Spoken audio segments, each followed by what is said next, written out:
What's going on YouTube? It's your boy Project here, back with another video. Today we're going to be talking about school lunches. Now if you went to a nice school with some nice gourmet, amazing lunch meals, you. This video is not for you. This is for my dogs that had to grind, that had to get that shit out of public school. I'm talking public school lunch. Yeah! If you know, you know. Now, before y'all leave a comment, I'm not saying all public schools have bad food, and I'm not saying all private schools have good food. We're not even gonna be talking about that. We just gonna be talking about lunch. So go ahead and start backspacing on that comment you was about to leave. Now, for a majority of my educational career, I attended Baltimore County public schools. Oh my God, bro. Oh, hell no, man. What the fuck, man?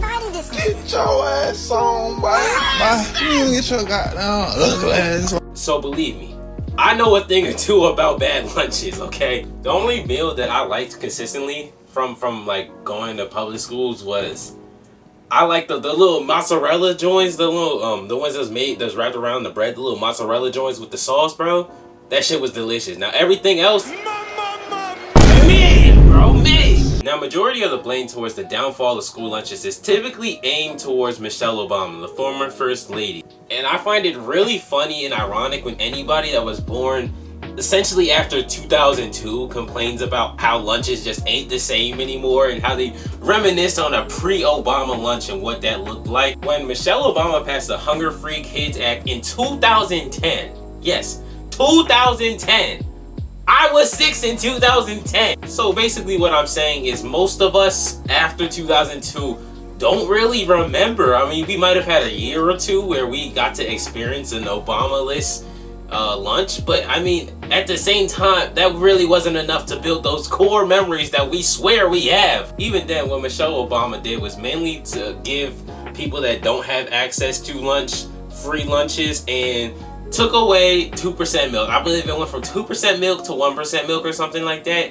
And then she made us have either a fruit or a vegetable in some form of grain like bread. I'm not even entirely sure. And she also lowered down the portions. So if you're mad about the portions, hey, you got that, bro. You got all the reason in the world to be mad. But if you think she took your snacks away, she did not. If your school did not allow you to have 2 or more snacks at lunch, it is because your school decided that you should not have 2 or more snacks at lunch. That was their fault. The real problem in school lunch lies in who is in charge of your school or who is in charge of your district as a whole. The people in charge are the ones that mandate the rules on school lunches. So if your school only allowed you to have 1 snack or 2 snacks or 3 snacks, it's because the people that are in charge of that school said that is your max. You cannot have more.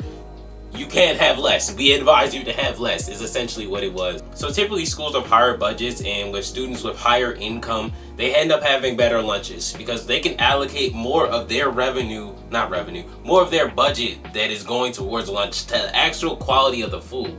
So that's how you end up seeing certain private schools that have actual restaurants and fast food restaurants inside their school. I mean, they have the money to take care of that. The students that are coming bring enough money to provide that.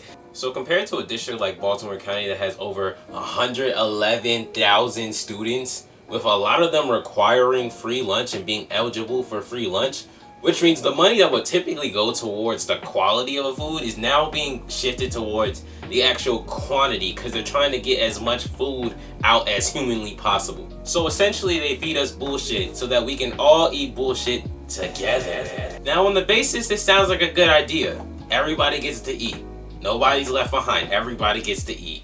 What could possibly be the problem with that? Brother, what's that?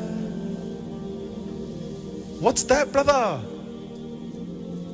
The attempt to make school lunch more accessible for everybody has almost had an inverse effect. Yes, everybody can have lunch now.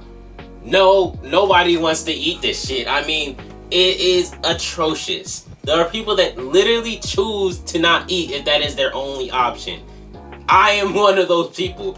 If I could not pack a lunch, or if I woke up too late to forget to pack a lunch, I just knew I wasn't going to eat. If it wasn't the mozzarella sticks, I'm skipping out on lunch. It's simple as that.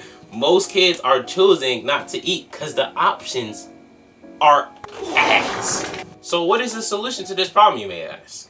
I don't know, bro. I deadass just make YouTube videos. I was just yapping about lunch. I don't know what the solution is. If you have the money to do it, pack your own lunch.